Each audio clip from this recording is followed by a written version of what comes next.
दिल्ली के राष्ट्रपति भवन में एक भव्य समारोह में नरेंद्र मोदी ने तीसरी बार भारत के प्रधानमंत्री के रूप में शपथ ली। भारतीय जनता पार्टी के नेता ने शपथ लेते हुए कहा कि वे बिना किसी स्नेह या द्वेष के सभी लोगों के साथ अच्छा व्यवहार करेंगे।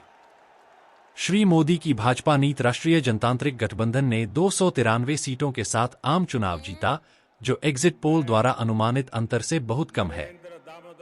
चुनाव में भारत के विपक्ष का पुनरुत्थान हुआ, जिसने 234 सीटें जीतीं। दिल्ली के राष्ट्रपति भवन में उनके शपथ ग्रहण समारोह में हजारों अतिथि शामिल हुए। इनमें पड़ोसी बांग्लादेश, नेपाल, श्रीलंका और मालदीव के प्रमुख शामिल हैं, लेकिन पाकिस्तान या चीन नहीं। दिल्ली में कड़ी सुरक्षा व्यवस्था की गई है, जिसे नो फ्लाई जोन घोषित किया गया है, और आयोजन स्थल के चारों ओर 2500 से अधिक पुलिस अधिकारी तैनात किए गए हैं।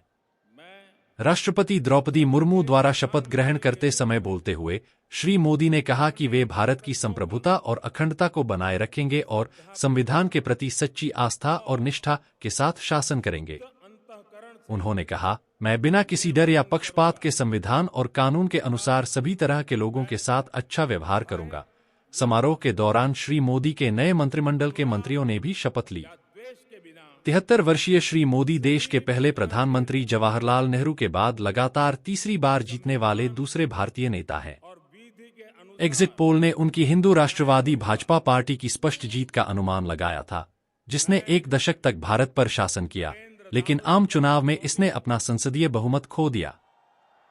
सरकार बनाने के लिए आवश्यक 272 सीटों के आंकड़े को पार करने के लिए उनके एनडीए ब्लॉक ने दो प्रमुख सहयोगियों तेलुगु देशम पार्टी (टीडीपी) और जनता दल यूनाइटेड (जेडीयू) पर भरोसा किया।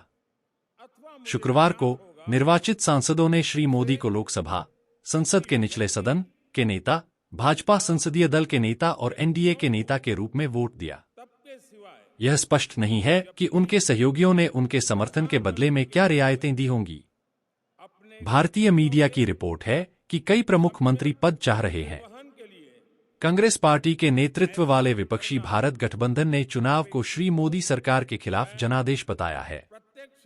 हालांकि श्री मोदी ने शुक्रवार को इसका जवाब देते हुए कहा, विपक्ष ने 2024 के लोकसभा परिणामों को हमारे लिए हार के रूप में चित्रित करने की कोशिश की, लेकिन हम हारे नहीं, हम कभी नहीं हारे, हम कभी नहीं हारेंगे।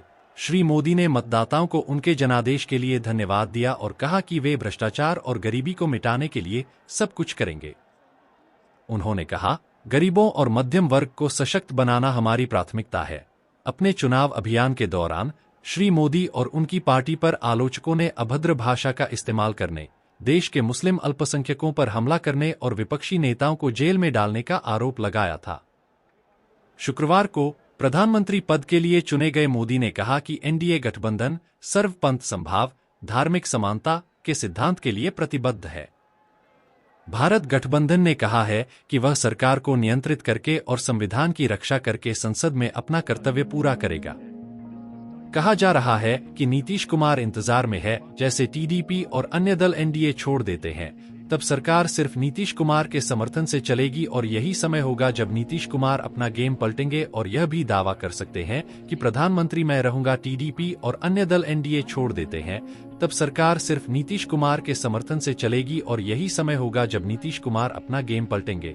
यह भी दावा कर सकते हैं कि प्रधानमंत्री मैं रहूंगा, तब मोदी जी और बीजेपी के पास कोई विकल्प नहीं होगा सिवाय इसके कि नीतीश कुमार प्रधानमंत्री बने।